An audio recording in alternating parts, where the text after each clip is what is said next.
Welcome to the a16z podcast. I'm Michael Copeland. There is an increasing interest among companies, small and large, in putting together technical advisory boards. It sounds pretty straightforward. Get some senior technical experts to help with the technical speed bumps. But if that is all your technical advisory board is, you are missing out. Built and utilized correctly, a technical advisory board can be a huge advantage when it comes to mapping out a long-term strategic plan, finding talent, and building a great engineering culture. On this segment of the a16z podcast, we break down the right way to build a technical advisory board, what you should expect from the board, and just as important, what you shouldn't. And for those looking to serve on a technical advisory board, the reasons to do it, as well as the things to consider before committing. The conversation features 4 technical experts: Purnima Padmanabhan, former CEO of Kavarin, Alex Roeder from Twitter, Arnie Goldberg from PayPal, and a16z general partner Peter Levine. Peter Levine starts us off. I was talking earlier with a couple of folks, and one of the things, this notion of technical advisory board, I first want to clarify that there's a difference between a technical advisory board and a board advisor. Okay, so for those of you, just so we're clear here, a board advisor is somebody who serves with the board of directors. Typically, you'd have venture capitalists on the board and then some third party, another person who might be a board advisor come and be on the board of the company. So we're not talking about that. Now, the other, I'm on the board of lots of different companies here at a16z, and I often talk, and maybe I'll open up the sort of panel here. I often talk with entrepreneurs that I serve with about a customer advisory board, and here we're now talking about a technical advisory board. So maybe, I don't know if you guys have some views on kind of the differences between one of those and the other. I know we're here to talk about a technical advisory board, but then I talk about customer, and do we have 2 of those, and like what's the difference? Should we think about one? Maybe just we can start. Okay. Go ahead. Yeah. So at Box we had both, and they're very, very different. So the audience or the population of your customer advisory board are really what you would expect to sell to, right? So in Box's case, it would be the CIOs of big companies across different verticals that would be interesting to penetrate into. And they really should inform your roadmap from a product point of view. At least that's the way we looked at them, and that's how they served us. So they could be customers, or they existing customers, or potential customers. But that was really the point. Then on the technical advisory board, it's very clear, at least for me, what I wanted out of that board. It's important to understand why you actually want a technical advisory board, and that influences who you get on there.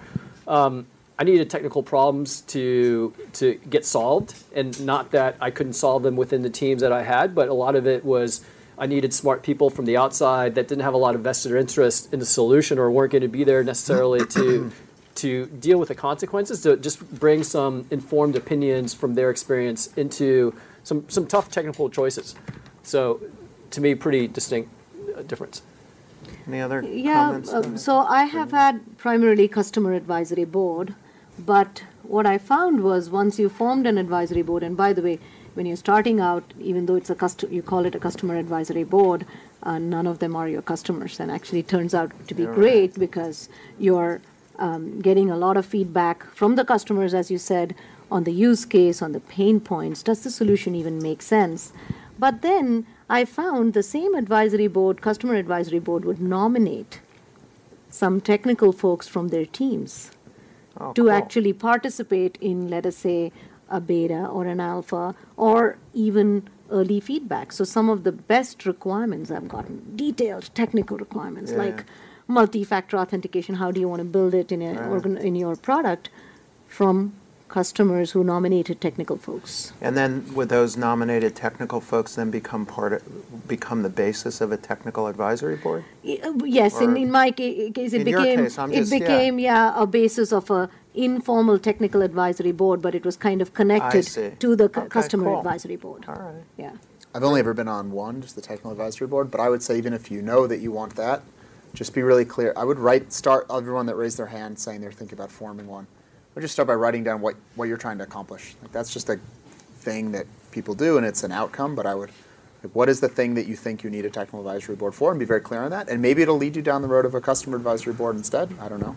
But I think just being super crisp on what you're trying to do is where I would start, and then you figure out the right So Alex, maybe just on that, like, what was asked of you when you joined the technical advisory board, and then how did expectation versus reality actually pan out? Yeah, that's a great question. I think it varies a lot. I mean, I think a lot of companies create these, and they don't quite know exactly what they're trying to get out of it, and maybe it evolves over time. But in some cases, it's formal meetings where you sit down and you learn a bunch about the architecture and you ask specific questions, and then you can kind of comment on that with various degrees of follow-up over time. In other cases, it's really much more one-off things, and there isn't a board, but it's more you're just being an advisor. Some earlier stage companies, if the founders themselves aren't technical, done a lot of things around try to help. You know, they're trying to hire their first engineer, but they have no idea how to do that. So even things like they'll mail me a GitHub profile. Hey, is this person a clown or not? Does this even make any sense? I don't know how to recode. What do you think? And so I get to poke around and try to give advice on that sort of stuff. So I think it varies a lot, and sometimes those companies grow into more formal things. And did you find that the expectation was about the same in reality? I guess, are there any surprises like that came up along the way? I think everyone is a surprise, but not in a bad way. And I mean, I really think it's such a blanket term that can mean almost anything. Right. That just ask the specific person creating it, what are you trying to do? Yeah. How can I be helpful? Yeah, and I think that specifies it. So Arnie, maybe along those lines, when you did this at Box, what were you hoping to get out of your advisory board, and did it? Did you get out of it what you thought? Yeah, did it work? So, I joined Box at the end of 2009. We were 10 engineers, and through subsequent rounds of funding over the next 18 months, shit got serious really, really quickly. And so I needed some help in arbitrating some pretty deep technical choices and architectural choices. One good example would be, so without giving too much away about Box, obviously it's about cloud storage.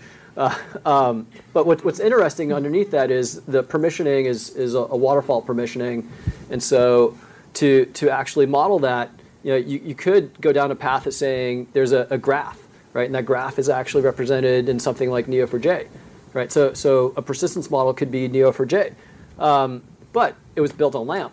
So 6 months went by, and this debate raged within our engineering team, and even as we hired more senior people to come in, and the debate wouldn't go away.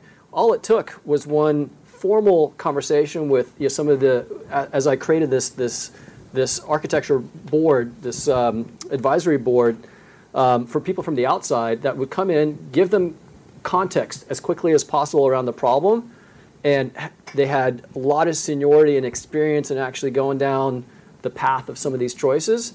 Quickly we realized we need to go down a more tried and true path versus another path. And so for me, those were seminal choices and forks in the road where it could have been pretty disastrous if we went down some more experimental choices as the company was scaling really, really quickly. And while in my role as VP of engineering for Box, trying to scale the company, I had a co-founding CTO that didn't want to manage anymore. That's basically how I got into Box at the very beginning.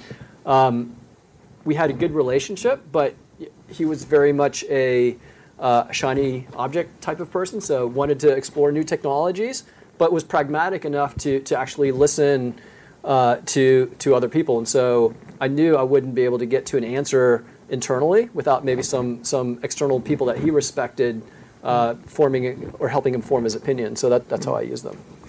Great. Purnima, you've set up several tabs, and I'm just curious on the structure that, like how many people, when did you do it? Like here you had 10, you had a technical advisory board of 10 people, and then what's been your experience? Do they all look the same after you've set these things up? They actually look different. One of them was at a large company. So that looked very different. But for smaller companies, and what makes it? I mean, that was almost like it was not a technical advisory. It was like a customer advisory board, CIO advisory board, and you meet once a quarter, and then once a year you have a retreat. So it's a very different structure. Okay. But with startups and smaller companies, things move very fast, and so you need constant feedback. And so you have this from a structure perspective, 6 to 8 members is actually works out well. The other thing is your needs change. So instead of having a 4-year term, usually we have done a 2-year term for the advisors. And then you can always renew if the advisor is still relevant and is providing a lot of input for another 2 years. Okay. And if it becomes too large, because one of the thought is, okay, if you have these advisors, you can also go talk to them one-on-one and state the problem and get advice. But having a board helps because you have a lot of discussion. And sometimes if you can state your problem simply and clearly, you'll have some debate, you'll have counter opinions. So that is the big advantage of having a board. So if it's 6 to 8, then you have good discussion. Right. More than that, it Yeah, just tapers shit show, off. yeah. Well, it does. Right? It can. They start Yeah, fighting. I with agree. each- Six, they six, start 7. fighting with each other at Yeah. that point, right? Yes. And 2 of them don't show up at any given time. That's so exactly you right. end up with Yeah. 5. 5 So, to yeah. 7, I yes. feel like Right. it's the same guideline for basically all meetings ever. Right. You don't have too many people. I don't Yeah. have more than 8 people on a meeting. Yeah. Then you're Well, nothing Unless happens. maybe it's informational or Exactly. all answers. So I was going to ask you, how often did you meet? Because that's the other factor. It's like limit number of people and then like limit number of meetings. So Right. what do you think is most effective? I've done like twice a year. Done a lot of just one-off things where the whole group actually never meets. Maybe hop on the phone or maybe otherwise do one-on-ones. I mean, I think honestly, as someone that sits on these but hasn't ever created one, Twitter is far enough along that it probably, I don't know if it's the case, but I think probably don't need an external one at this point. Nah, or maybe it doesn't Twitter, make sense. of course Yeah, not. we get it all figured out, so it's fine. Don't worry. You don't Nobody- need any external advice. Yeah. The good news is we get a ton of it. So if anyone has ideas, we're short external You product just ideas. don't have so a if anyone technical. has All your problems would be solved with a technical advisory board. all right, well, So for those of you who want to join a technical advisory board, talk to To us. raise your Right. hand. Putting The one second together. question can find me. I totally forgot what question it is. Me too. I don't know. Oh, something about frequency. Yeah, frequency. I mean, I think it goes back to the first thing I said, which is figure out what you're trying to solve and then do the thing. It sounds stupid when you say it that way. It's a tautology. But if one-on-one is helpful, go do that. If having presentations is helpful, go do that. I have a story of something I think not to do, which is you assemble these things and make sure that you're setting the right context. If it's just you going in as the CEO or founder or head of engineering or whatever it is, you probably know why you're there and what you're trying to get out of it. I've been on certain ones where they've invited engineers in the company to present something. And in one case that I'm thinking of, I really got the feeling that there were a bunch of people that were actually being productive that day. And at some point on short notice were probably asked to stop being productive and make a presentation for some people they never met, all of whom have like fancy titles somewhere else that they don't care about. And then come in and give this presentation. And I felt before like I'm just wasting a bunch of people's time. Like they actually don't have questions for me. Someone with good intentions like sort of invited them to give a talk, but there's not a clear reason that I'm there to add value. So we're all just older, basically, at the end of this meeting. So if you're going to invite other people in, be really sure that they know why they're there. And I mean, I sit on these things to help. There's really no other reason. Like it's fun and interesting, and you meet smart people, and you're there to help. So when people have questions, I'm around, and the other people are around. That's why they do these sorts of things. But otherwise, make sure it's not a tax. It's like, oh, it's a presentation I have to give to a bunch of people to get approval for my thing, and I'm just wasting time. Yeah. So that's one way I think it can fail. Yeah. Arnie, maybe along those lines, what, sort of frequency of meeting, which we just talked about, how long should one of these meetings, in general, and then what's sort of a framework of how to think about the meeting to get the most impact? Maybe to all of you, what have you found maybe the most impactful meeting you've ever had? What does it look like? The way I tried to structure mine, and I sit on other advisory boards now, so it's interesting to see how they're structured differently. But what I really needed was advice, not just for me, but for my technical leaders to hear, and a decision.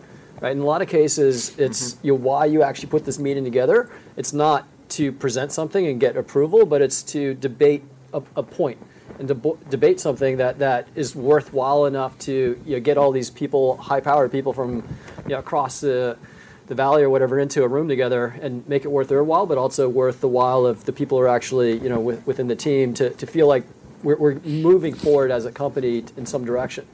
And so we would get together quarterly, and we would put our agendas together, a month or so ahead of time. And if we didn't have it, we would delay until we had something. And eventually, Box got big enough to where we didn't need it anymore, right? We actually got to a size where we had enough smart people and enough of the problems were behind us to where the external advisory board isn't needed. So I think that's one part that became very important for me to understand. When are we now just going through the motions, and it's no longer actually an interesting exercise or an important exercise? And it's okay to disband these things if they become. It's actually people appreciate it, even though the people in a room have fun hanging out with each other. If there's not real actionable things that have to come out of it, you're wasting everyone's time to a degree. Yeah.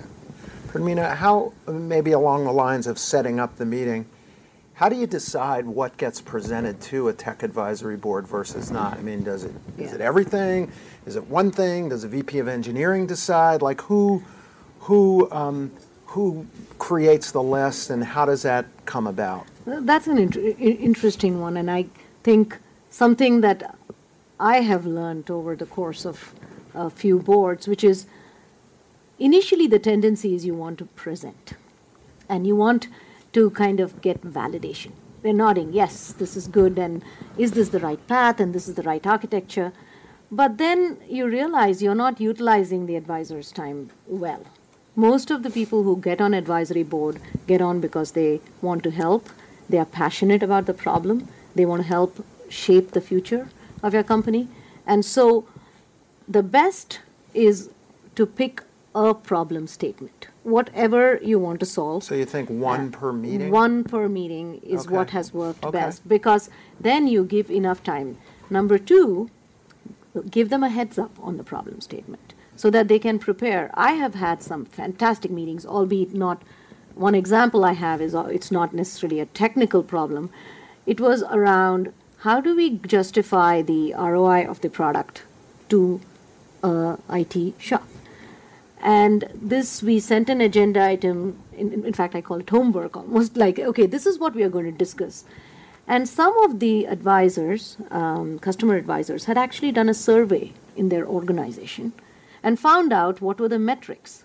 And it was a fabulous discussion because the peer group also exchanged a lot of notes, so they got value out of the meeting, which was nice. And we got an answer to that specific problem. So when we do presentations, we don't get that discussion. So my rule has been, if you're spending more than 10 minutes presenting, you're wasting the advisor's time. Okay. It's very hard to react. If someone wants to do something and they just design a presentation designed to convince you that they're doing the right thing with no I mean, basically you have almost no context, even as an advisor that's coming up frequently. It's very hard to have anything intelligent to say about that. It's much better to get, here's a question that we're grappling with. Here's some context that we have. Let's talk about it. I think it's much easier to be helpful.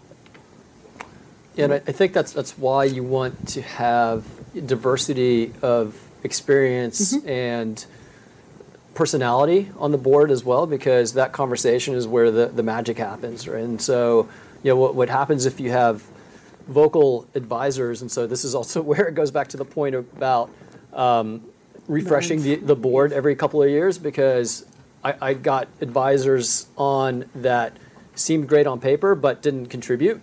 And so I would have loved to refresh, but I didn't realize that I should probably put something in my clause to do a refresh, so they stayed. But where you really have to think about is just quickly and as deeply as possible set the context and just let them at it, right? And so they'll pressure test each other, and eventually what comes out of that is something that hopefully is quite insightful for the problem. Yes. So, Alex, you before related to this had mentioned write down what you want to get out of this thing. How do you choose? How do you think? What's your advice for choosing the right members of an advisory board? How should somebody? Maybe we can all jump into that, but how do you do it, and how do you find the folks, and to get enough diversity versus all similar? I mean, what do you think? You've sat on a number of these. That's a great question. I mean, it's not dissimilar to hiring. I mean, I suppose it is a form of hiring. I think I've only ever sat on ones that I've been introduced to from people that I know. Either I know the founder or something, or they know someone that introduces me to someone. So I think, I mean, honestly, tapping the network of, if it's other a16z companies or other companies is the way to meet people. And generally, I would just go meet the people for a coffee or something. Maybe even give an example, much like interviewing, giving real problems that you're working on is one of the better ways to get real signal from people. So I would just talk about where the company is, why you're putting it together, some of the things you're grappling with, and see if you feel like you walk out of the coffee smarter. And if you do, that's probably a good signal, and you get along in some other things. And if you don't, maybe you should keep looking. Yeah. That's cool. Any other guys on? Yeah, I think you have to tap your network and your extended network. I brought a couple of people in that I knew personally, and then the rest of them were second degree connections to someone. And the beautiful thing about this valley is you can actually create a board of just amazing experts here that's unlike anywhere else in the world. So within short notice, you can actually have people assembled that can provide you world-class advice. And I think it does have to gel as a group, to where it's all personalities, sometimes pretty big personalities, and you have to also make sure that one person isn't going to overshadow everyone else's point of view. And so that's where the harmony of the group needs to be adjusted sometimes. And so sometimes when you do the coffee shop thing, you can see if this person is going to be a bull in a china shop or someone who's actually going to really participate in the way you would want to from whatever it is that you're trying to establish. Yeah, I would say almost you have to meet the advisors. Coffee shop. That is given, and you have to spend some time with them. Many times it is through introductions, so you may not know the person from before. I've also, another thing, I think back to what Alex said, what is it that you want to accomplish? So in one case, we needed expertise around security, and it was from different domains. So in terms of thinking about the composition, it was not just, go and get whichever security expert you can find, but it was how do you get security experts who have worked in different domains, maybe the financial industry, maybe the healthcare industry, and they bring in different perspectives. And so the board then has a balance for what you're trying to go after. Were there any, maybe open for any of you, unexpected outcomes, things that you might change going forward? Like what did maybe what did you learn, and how might you do things differently given the advice here? I would say one unexpected outcome on the positive side. Yeah. You come away with great friendships. Over the course, the advisors become friends of not only the company, but also you make personal friends. The other thing is, on a positive side, unexpected outcome, that was not the stated goal. Many of them ended up giving referrals to other deals, as well as really helped in some of the hiring decisions. That was not my stated goal at all, but we were looking for some technical experts, and they had access to the pool, and we didn't even think of asking the team, but it was just at the end of a meeting we were saying, we have a problem here. Wow. And then the advisory board sent us recommendations of people that we were able to hire. Alex, were there, or either of you?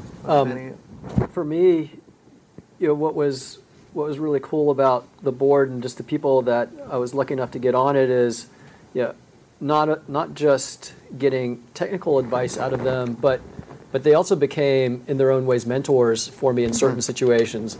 So it wasn't always about technical opinions. These guys had all traveled down the path that I was going down before me, and so things like how do I do org structures. I've got a group of people that all want the same title, but then I've got another group of people that want to be promoted to principal engineer and architect, and I don't even know if I want an architect role. What did you guys do at Facebook and Google and stuff like that?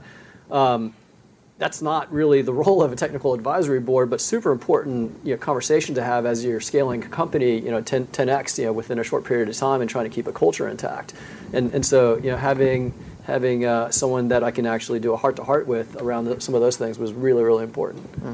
I found it was interesting how, you try some things which at the time seem right, and then you learn in retrospect they weren't right, and you learn from it, and then you oftentimes forget that you once didn't know that. So actually, sometimes when the meetings that I felt best about, I actually feel like you can be very helpful by just sharing, like, hey, here's a stupid thing I did at the time that the time seemed reasonable, and I think you're about to do that thing, and you can explain it. And some fraction of the time they actually listen to you, and it's kind of nice. So I think that's productive. And I would second the thing about hiring. I mean, everyone good I know, of course, I try to hire a Twitter. Twitter's a certain size company. They're bigger companies, smaller companies, and it's not the right fit for everyone. And so I'll often refer either people I was trying to hire or people that have just left because it's been years and years and they want to go do something else, and I'll know they want to go somewhere else. I'm like happy to send people around to other places. So I think it's probably it's interesting you had the same experience about hiring. Yes. Because I mean, why unexpected, not, albeit. right? Yeah. But it was fantastic. Yeah. So, Purnima, how do you think, maybe from a CEO perspective versus a VP of engineering perspective, like how do each of those different folks view a technical advisory board? And maybe, how do you normalize that? Does the CEO typically go to the technical advisory board meeting? Is it the VP of engineering? And what do you think each expects out of it in that sense? And I guess there are, in listening to you, I've realized there are, I think, even the technical advisory board can have multiple flavors.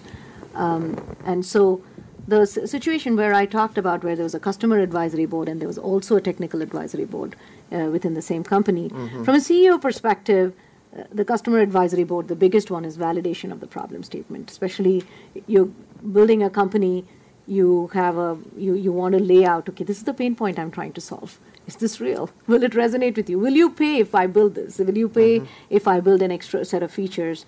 And so on. That is where direction, as well as, I would say, I would not be shy even presenting marketing materials to them because they are going to be the ultimate consumers. Yeah.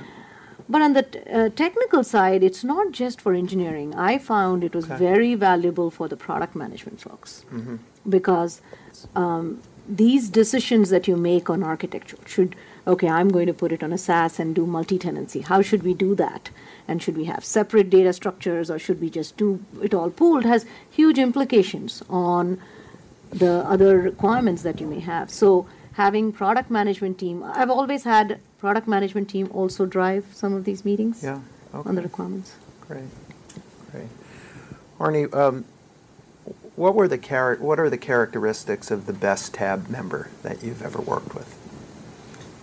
Other than Alex, characteristics.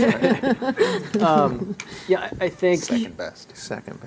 being Maybe able third. to quickly grasp the context of the problem, right? And so, this 10-minute rule I think is a good one. So they're coming in cold. They don't understand the 6 months of conversations that have gone on in the halls or in front of whiteboards. So you got to give them some context. So the best ones will get the context and pattern recognition and pattern match against a problem that they've seen in the past, and then more importantly, have had some experience to say, like Alex was saying, hey, you're about to do something really stupid. I've actually done that stupid thing, and it worked out this way, and here's how not to repeat that.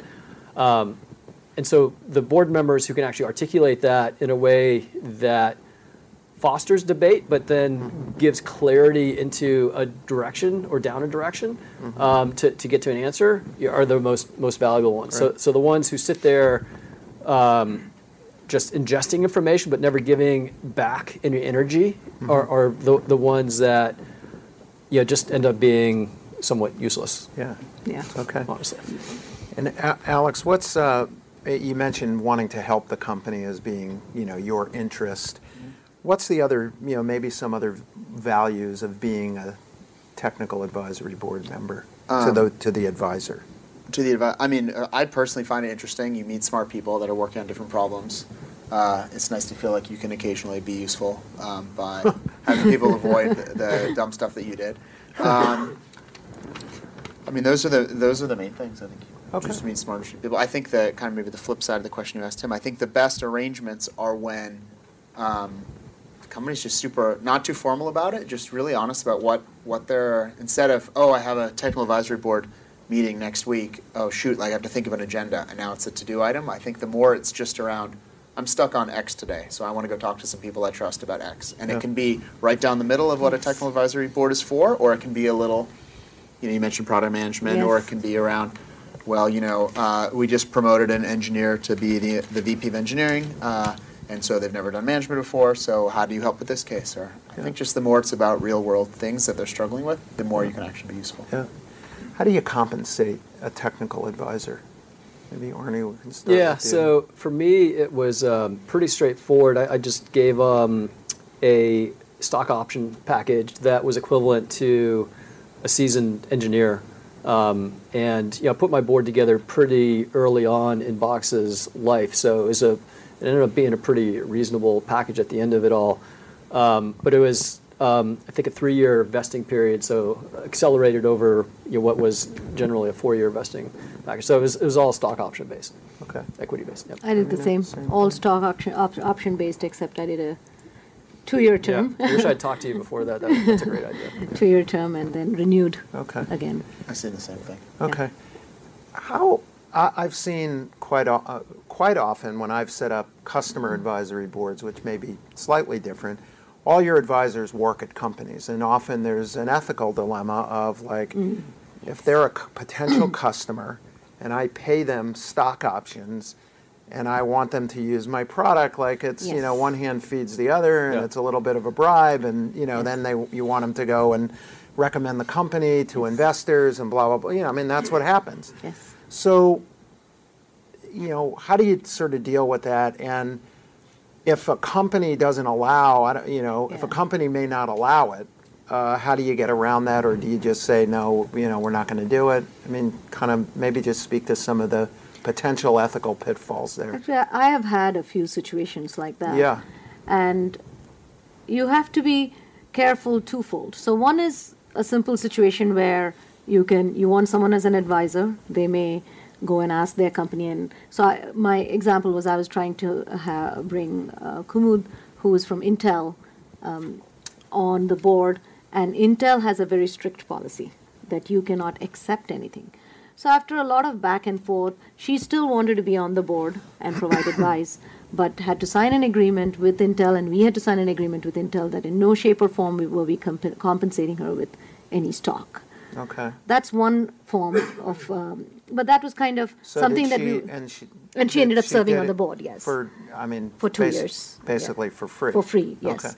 The second one is a very interesting one that you brought up, which is someone might sign on as the advisory board member, but let us say you actually want to sign that company on as a customer later. Right, of course. It can really hurt you, because it has happened to me once where I signed on someone as an advisor, and then when we had a completely separate sale, so the advisor wasn't really in part of the approval chain, but when it went to procurement, they came back and said, you have this person on the advisory board, you cannot do the deal with us. Wow. So be very careful. So now actually the third time around when I did it, when I wanted some of them as advisors, some folks I had as informal advisors, till I sold the deal. Once I sold the deal, then I brought them on as a formal advisor, because having gone through that. So those are the two variations. And maybe just to, along these lines, you're on some of these boards.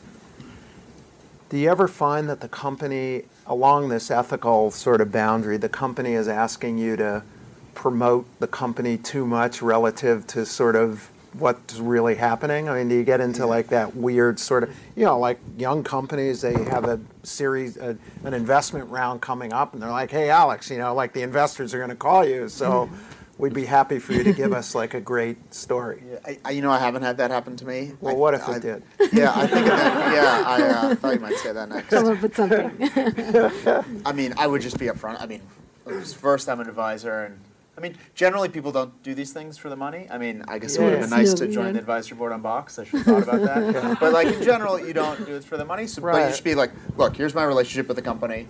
Here's what I think about the company. Okay. Just in the way that you often probably you guys get reference calls, and not every reference call you ever get is for the best person you've ever known, because Right. it can all be one of those. So Right. you just like handle it. And you don't Okay. lie either way, but Okay. just be Yeah, I truthful would about say, all the people that were on my board weren't doing it for the money. They would have done it for free, Right. if it was a conflict of interest.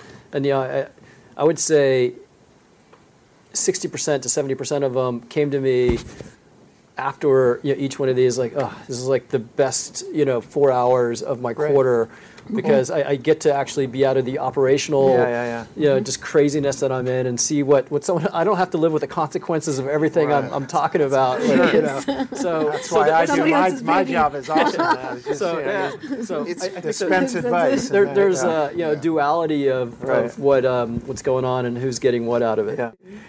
Well, thanks, you guys.